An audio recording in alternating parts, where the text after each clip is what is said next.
J'invite à me rejoindre sur scène Christophe Priou.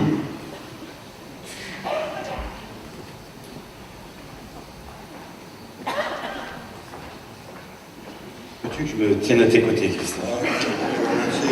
Souvent dans la vie d'élu, on craint toujours quelqu'un qui est derrière soi. Voilà, donc je me mets à côté. Mais à mon âge, je suis quand même à l'abri, mon cher Nicolas. Voilà, en plus, moi, j'étais sur la liste également en viager, et je n'ai pas fait jouer mon droit de viager lorsque je témoigne toute ma sympathie lorsque Stéphanie a pris cette décision, et je salue Frédéric, son époux également, et je sais qu'elle va bien, puisque je l'ai eu tout dernièrement au téléphone. Mon cher Nicolas, le plaisir d'être ici présent, monsieur le sous-préfet, mes chers collègues élus. Alors, monsieur le sous-préfet, on a eu l'occasion de se voir il y a quelques semaines à Savenay. C'était début décembre, je disais combien vous avez de la chance d'être sous-préfet de l'arrondissement de Saint-Nazaire. En général, c'est la dernière marche avant d'être préfet, ce que je vous souhaite. Et combien Saint-Nazaire avait changé, plein boom économique avec Airbus, les chantiers STX, et même socialement, ça n'était plus ce que c'était, il n'y avait plus de manifestations. Je n'ai pas été forcément un bon prophète, et Saint-Nazaire a retrouvé quand même quelques accents de son passé social. Ce n'est peut-être pas terminé, mais vous avez en tout cas un superbe arrondissement qui va jusque dans le Pays de Ré, et qui réunit, Yves l'a dit, mais les deux premières communautés d'agglomération de Loire-Atlantique, ce sont la Carène et Cap-Atlantique, même si, et Yves ne l'a pas dit, mais souvent on compare, on identifie un peu ces deux intercommunautés aux cartes postales. La Baule, que l'on connaît, grande station balnéaire, plus belle plage d'Europe, et Saint-Nazaire, et on pense que à travers la Baule, le territoire est plus riche, notamment en possibilités financières que la Carène, mais le rapport est de 1 à 3 en faveur de la Carène, je tiens toujours à le préciser, d'où effectivement ta saine gestion, puisque comparaison ne veut pas raison, notamment dans les possibilités d'investissement. Alors Nicolas, c'est ta première cérémonie. Je dois reconnaître, je m'associe bien évidemment à tous les vœux autour de l'équipe municipale, mais je trouve que ta majorité n'a pas été très courageuse, car tout à l'heure j'en ai vu quelques-uns, je ne donne pas trop les noms, ils se reconnaîtront, qui m'ont dit il faut que tu dises à Nicolas. Non, c'est à vous de le dire, il faut que tu lui dises. La tradition ici à Guérande, lorsqu'on fait sa première cérémonie de vœux en tant que maire, c'est qu'on invite l'ensemble de l'Assemblée ensuite à son domicile. Donc voilà, ça laisse. Mais comme Guérande est une ville dynamique, le commerce de proximité sont ouverts jusqu'à 21h, donc ça laisse à Virginie quelques instants pour aller, et on se contentera de gobelets plastiques. L'important c'est d'être tous ensemble à ton domicile pour te souhaiter la bonne année. 800 personnes, ça gère très facilement, n'ayez aucune inquiétude. Alors, Yves Météro, effectivement, nous sommes des compagnons de route depuis quelques années, parlait toujours lors des précédentes cérémonies que nous fûmes les pères fondateurs. Je dois dire que maintenant, avec le temps, nous sommes devenus même des grands-pères fondateurs, mon cher Yves. Moi, il y a quelques mois, toi, il y a quelques années, je vais faire simplement le distinguo, puisque il y a 20 ans, tu nous offrais un verre. Non pas que tu nous offres un verre tous les 20 ans, mais celui-ci m'avait marqué, puisque c'était la première fois que tu étais grand-père. Et c'était le seul rayon de soleil dans une période bien morose, puisque nous étions en pleine catastrophe de l'Erika, dont nous aurons l'occasion de reparler cette année, puisque ce sera les 20 ans. Pour dire effectivement qu'en matière environnementale, nous avons connu ici l'Erika, nous avons connu Xynthia, catastrophe qui aurait pu être évitée, une autre tout à fait naturelle, et tu as raison d'insister sur les enjeux majeurs, les enjeux vitaux en ce qui concerne le climat, la protection de l'environnement, et nous en première ligne avec les emblématiques marais salants. Je rappelle quand même que nous avions su rebondir à tous les sommets, à partir de la base, à travers la mobilisation de tout le monde, notamment sur l'Erika, puisque le droit européen a été changé suite à cette catastrophe, et le droit français, avec au niveau législatif, la reconnaissance du préjudice écologique pour sanctionner ceux qui, justement, auraient été responsables de cette catastrophe. Donc le climat, l'environnement, effectivement, c'est un enjeu, et c'est pour ça d'ailleurs que je pense que dans beaucoup de cénacles, on devrait changer les noms. L'environnement, les gens comprennent. La transition énergétique, c'est déjà un peu plus lointain. Les mobilités, c'est plus lointain que les transports. Ça, ce sont des enjeux, et je trouve qu'on parle beaucoup plus simplement dans les conseils municipaux qu'on ne parle dans d'autres endroits. Donc soyons simples par rapport aux enjeux qui vont nous occuper. Tu parles effectivement de l'élévation des océans. Quand il faudra protéger, et ça sera notre rôle, les 20 km de digues des marais salants, ça c'est un enjeu majeur et que nous ne pourrons pas faire tout seuls.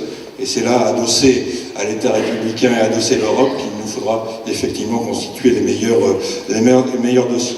Et puis la réussite de l'intercommunalité, je le dis parce que aujourd'hui, dans beaucoup de départements français, l'intercommunalité est un échec. Pourquoi? Parce qu'elle a été imposée. Elle est trop grande, elle est totalement anonyme. Certaines communes ne sont pas représentées. Ce qui n'est pas le cas à Cap-Atlantique. Nous avions même voulu, non pas pervertir la loi, mais l'esprit de la loi, que les communes, l'égalité et l'équité, ce sont quelquefois deux choses différentes, qui ont moyen de 2 représentants pour les plus petites communes. Hélas, la loi ensuite, sur l'intercommunalité, la loi NOTRe, nous a ramené à d'autres raisons, puisque aujourd'hui, l'intercommunalité est souvent subie. Elle éloigne les concitoyens, puisque quelquefois, je vous le dis, nous ne sommes pas représentés dans certaines communes, dans les instances dirigeantes. Donc ça fera partie des enjeux de cette année. Les enjeux majeurs, ça a été évoqué, Nicolas en reparlera sans doute, c'est la démocratie républicaine, importante. Nous aurons à parler de la démocratie représentative, de la démocratie participative, et puis ça sera aussi une grande année, ça doit être une grande année pour l'Europe. Alors je sais qu'ici aussi, nous regardons, Franck Loury en est le témoin, lui qui s'occupe du tourisme de la région, les conséquences d'un Brexit. On ne sait pas d'ailleurs s'il sera dur, mou et léger, mais c'est extrêmement important pour la pêche, qui concerne nos ports du Croisic et de la Turballe, mais également dans plein de domaines économiques, et il faudra avoir l'œil là-dessus. Je sais qu'Yves Mitterrand y veille, puisque l'Europe ici aussi dans nos communes, et ça sera presque les 60 ans du jumelage également ici à Guérande, c'est les jumelages effectivement avec des villes européennes, l'Allemagne, mais également l'Écosse. Alors vous pourriez penser que Yves Mitterrand a un penchant pour l'Écosse, qui, même en cas de Brexit dur, l'Écosse pourrait demander son indépendance, puisque ce pays, avec un peu de grain mélangé à de l'eau, produit certaines substances. Non, mais simplement que la Baule est jumelée avec Inverness, donc ceci expliquant cela. Ce que nous pouvons regretter aujourd'hui, mais on ne vit pas de regret, c'est que la météo locale, le baromètre communal, n'ait pas été, notamment au niveau du centre de la France, qui est Paris, regardé suffisamment avec attention. Les élus, et Nicolas l'a dit, et le redira encore, savent bien la température d'un pays. C'est par exemple à travers le monde caritatif. Il suffit d'être en contact avec les Restos du Cœur, le Secours catholique, le Secours populaire, Saint-Vincent-de-Paul, toutes ces associations, pour savoir quand ça va ou quand ça va mal. Il suffit de faire les conseils d'école, primaire, maternelle, lycée, collège, pour savoir également les responsabilités qui incombent aux enseignants et à l'éducation nationale, et quand ça va ou quand ça va pas.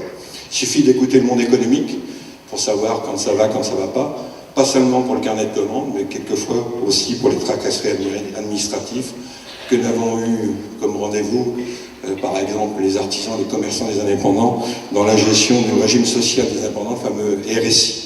Il suffit de demander aussi simplement aux gens qui participent à la vie de tous les jours, c'est le monde associatif, c'est le monde communal, simplement les retours d'expérience pour, je pense, améliorer les choses.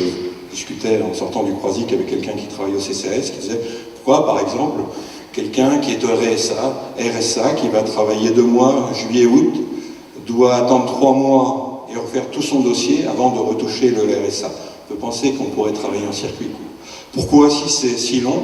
Je discutais l'autre jour avec un conchiculteur d'Acérac qui a fait un bateau, son métier, en 2014. Et depuis 2014, il attend les subventions européennes, les subventions régionales, les départementales, mais il n'y aura plus de subventions départementales parce que la loi NOTRe est passée.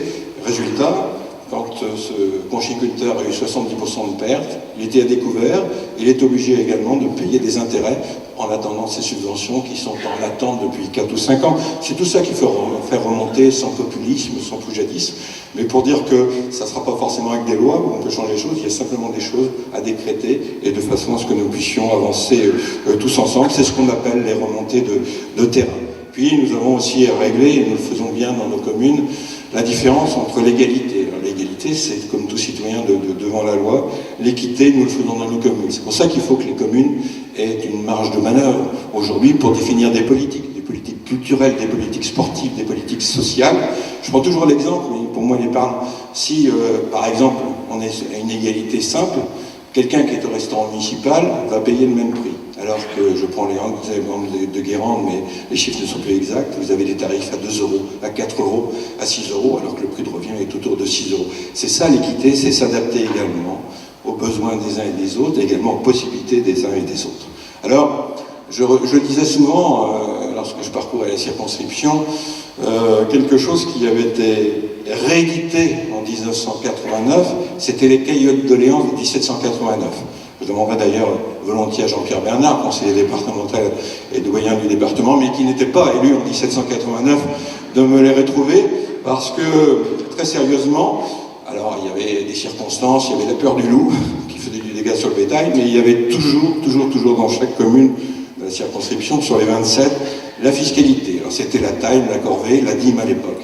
Et ce débat de la fiscalité avait été d'ailleurs tranché en 1793 lors de la Convention, c'est-à-dire qu'on avait dit oui à l'impôt, parce qu'effectivement, il faut une fiscalité, qu'elle soit monarchiste, qu'elle soit républicaine, et à côté, on avait mis en place l'accès et le droit à la propriété, qui ont donné d'ailleurs des débats quelques années plus tard, avec notamment l'anarchiste Proudhon, en disant que la propriété c'était du vol, mais il y avait cet équilibre.